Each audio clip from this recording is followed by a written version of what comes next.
Good morning and welcome to A-Level Psychology. In this video, we're looking at the stress topic for second year psychology. We're looking at stress inoculation therapy. What is it and how does it work? Okay, so first of all, stress inoculation therapy is a special version of cognitive behavioural therapy that's been adapted for stress. It's got the same principles, but it's particularly aimed at inoculating us against stress, so it makes us resistant to its effects. It's got a cognitive part to do with our thoughts, and it's got a behavioural part to do with our behaviours. So let's have a look at what that would involve. There's 3 stages. Firstly, conceptualization, secondly, skills acquisition, and thirdly, application and follow through. Let's look at those in a bit more detail. So conceptualization, this is a cognitive phase of the treatment, really, where what you do is you work together with your therapist to work out what things are causing you stress, and linked to that, what are the maladaptive or irrational thoughts that you've been having around those that have been causing stress. So it's about changing your thinking about the stressors. You see them, rather than seeing a stressor as a big threat, you would see it more as a challenge. You would break down the stresses into smaller parts. You'd think about how you could change your thinking around them. So that's the conceptualization stage. Secondly, then, we have the skill acquisition phase, where the therapist works with the client to teach them skills that they can then use to avoid being stressed. And that is really flexible depending on what the client particularly needs. So if you look down this list here, there's some that are cognitive and some that are behavioural, and that will really depend on the person. So, for example, visualizing stressful situations is a cognitive exercise, whereas something like working on social skills is more of a behavioral. It's working on training you into a certain behavior. So you can have a little look down that list and see what you can spot there. But there's a number of different tools that you can use in this section to reduce stress. Okay, so that's skill acquisition. And here's coping self-statements, was something that we had on this slide near the bottom here, self-talk, coping self-statements. And just here's a few examples of these where the person is using these statements to speak to themselves, and this will help to change the way that they're thinking over time about the stressor. Okay. Cognitive restructuring, which happens as part of this. Here's just another example of that. So you would look at the distorted belief, its context, its consequence, and then rephrase it. So here's an example. If someone fails at an assessment or a test, they might have the distorted belief that they're never going to pass their exam.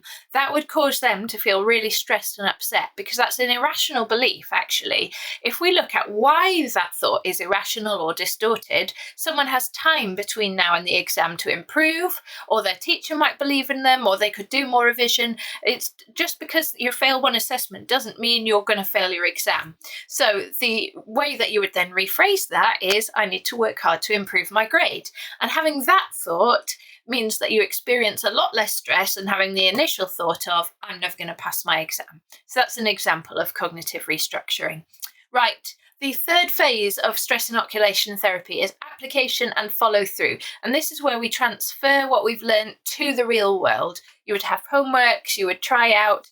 And the idea in this stage is that the therapist is very much supporting them through this. They've learnt the skills, they're going to try them out, but they might get it wrong, it might not work, they might struggle. So they then still have the opportunity to go back to the therapist, work through the setbacks, and kind of talk about how they do it better next time. So it's the therapist is supportive in this stage, although they're going out back into their stressful situation and trying to use the techniques. They still have the support of their therapist. Okay, this is moving on to evaluation now. So we've got a study here where stress inoculation therapy was used with first-year university law students. This is really important because we need to know with therapies, do they work? Are they effective? So they tried out a short therapy course with these students, a stress inoculation course, compared to a control group who were on a waiting list for therapy. And the students who had SIT, stress inoculation therapy, showed lower levels of anxiety, and they performed better than expected. So that's a really good study where you had a control and an experimental group, and you've seen a substantial difference between the two. Okay, so strengths of stress inoculation therapy itself are that it's really flexible. We've talked about that already. You look at that person's specific thoughts. It's not here's a drug and everyone has the exact same thing. Secondly, it's looking also at what the root cause of the stress is. It's not just masking the symptoms of stress, it's actually going right to what's causing this stress, and let's see if we can change that. So it's a good, in theory, it should be quite a long lasting treatment if it's worked well. Okay, weaknesses of stress inoculation therapy.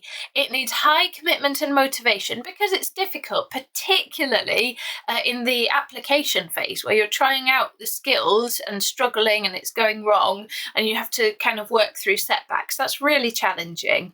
And so many people don't actually manage to complete it. Not everyone is really good at self reflection, thinking about like, what's my thought process. That's actually quite hard. And the last point is that it's quite hard to evaluate. Because it's so flexible, people all use like different techniques, they've all used different parts of it.